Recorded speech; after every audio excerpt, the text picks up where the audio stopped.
एक नामालूम कवि की अद्भुत कविता, शहर और मजदूर। पूरा इंतजाम हो गया है, शहर में गांव जैसा कुछ भी ना दिखे, शहर में गांव जैसा कुछ भी ना बचे। फिर भी वो रोज आता है, गांव से शहर, रेल से, बस से, अपनी पुरानी साइकिल से। उसको पता है उसके बिना शहर एक पल भी नहीं जी पाएगा। बुद्धिजीवियों और गणमान्य लोगों के घर दूध नहीं पहुंच पाएगा, नहीं मिल पाएगी उन्हें सुबह की पहली चाय। जो जरूरी है, बुर्जुआ अखबार में चाय की चुस्कियों के साथ अपनी सोई हुई बौद्धिक जड़ता को गतिशील करने के लिए।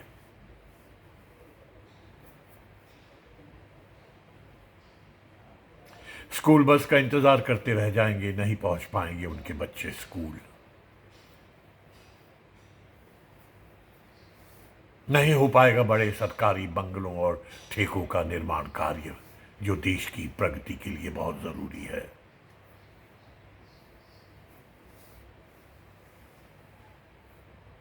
वो निकलता है अल सुबह, अल साया बदन और पथरीली आंखें लिए। गंवार है, नहीं चूमता अपनी बीवी को प्यार से, शहर के मर्दों की तरह काम पर जाने से पहले बस थोड़ी देर के लिए घूरता है। शहर के लिए विदा होते समय रखता है एक ही थैले में अपने कुछ औजारों के साथ बड़े सलीके से 2 रोटी और अचार की एक फांक। करता रहता है बिना रुके आदेश और डांट के मुताबिक सारे काम।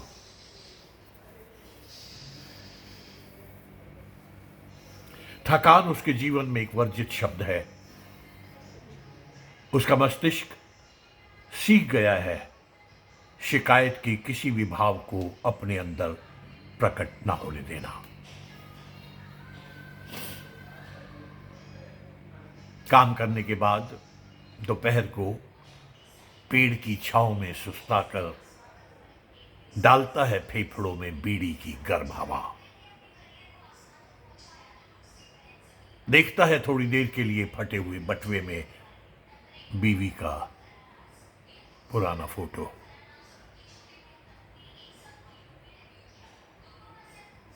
वो पूरी कोशिश करता है गांव की जाहिल और गंवार असभ्य भाषा को गले में ही रोक सभ्य लोगों से उनकी भाषा में बात करने की पूरा ख्याल रखता है। उसके अनपढ़ गंवाईपन से शहर को कोई दिक्कत ना हो।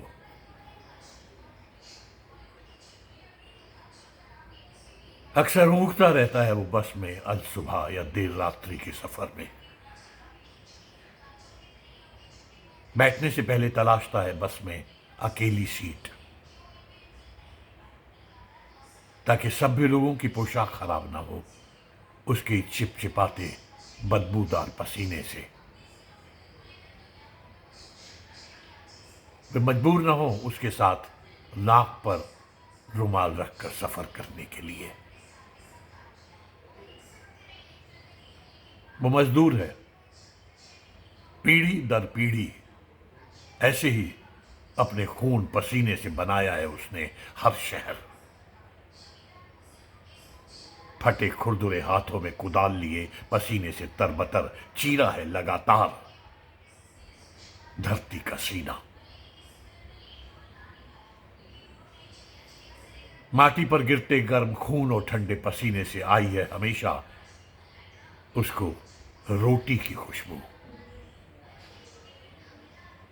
बनाए हैं उसने सदी के भव्यतम भवनों की नींव और इमारत।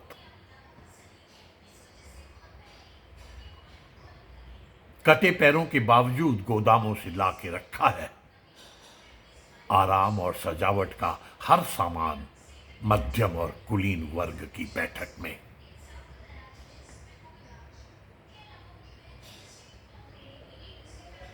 बाजार से गुजरते हुए कई बार वो देखता है अपनी ही बनाई हुई शहर की एक आलीशान इमारत को एकटक यूं ही।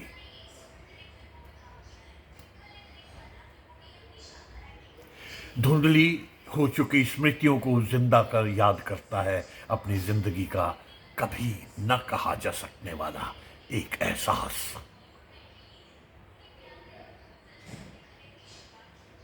याद है उसको अपनी पत्नी के साथ बिताए शादी के पहले कुछ साल, जब वो रहा था एक इमारत में ईंटों के ऊपर टीन की शेड के नीचे, और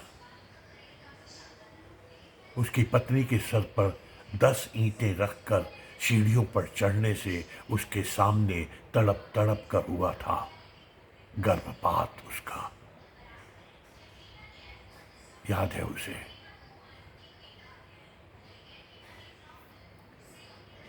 याद है उसको उसकी जिंदगी का वो सबसे बड़ा अपमान।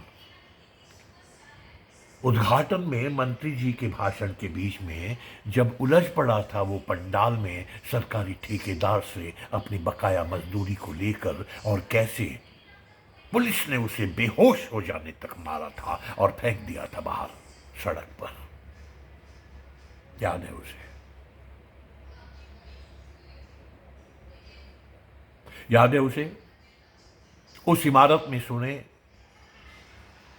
उनके अंतिम शब्द। इन गंवार लोगों को यहां किसने बुलाया, जो एक पत्रकार ने सरकारी बुद्धिजीवी से कहे थे।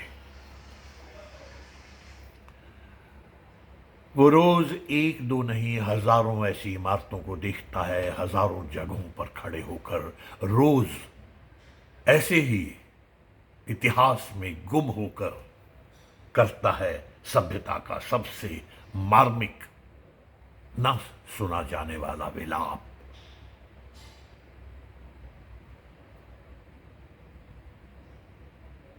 ये सरासर झूठ है। शहर में डर की परछाइयां उससे नहीं जन्मी हैं।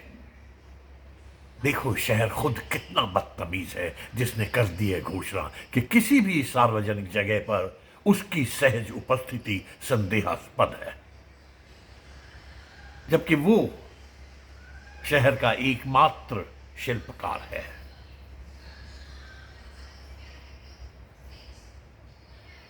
घोषित कर दिया है शहर में उसका बेवजह घूमना आने वाले अपराध की पूर्व सूचना है, जबकि उसने नहीं बनाई है कोई भी पॉर्न साइट, नहीं छुड़ाया है एक भी अपराधी को थाने से,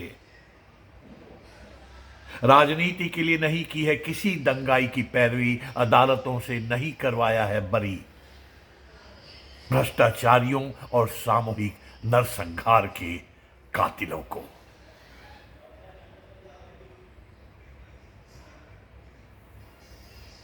एक भी फैक्ट्री तो नहीं चलाता वो, जो करती हैं विसर्जित जहरीले पानी को गंगा और यमुना में। देखो देखो शहर कितना कमीना है, जो कभी उसकी मेहनत का पूरा दाम नहीं देता, उसके बच्चों को भूखे पेट सोने को मजबूर करता है। शहर कितना मातरचोद है, जो उसकी साइकिल को कार के सामने पाकर बेवजह देता है बहन की गाली।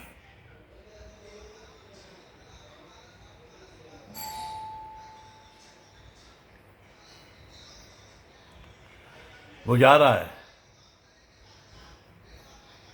शहर की सारी हिकारत और नफरत को बीड़ी के धुएं में उड़ाते। देखो वो जा रहा है, उसे शहर से फिर भी कोई शिकायत नहीं है।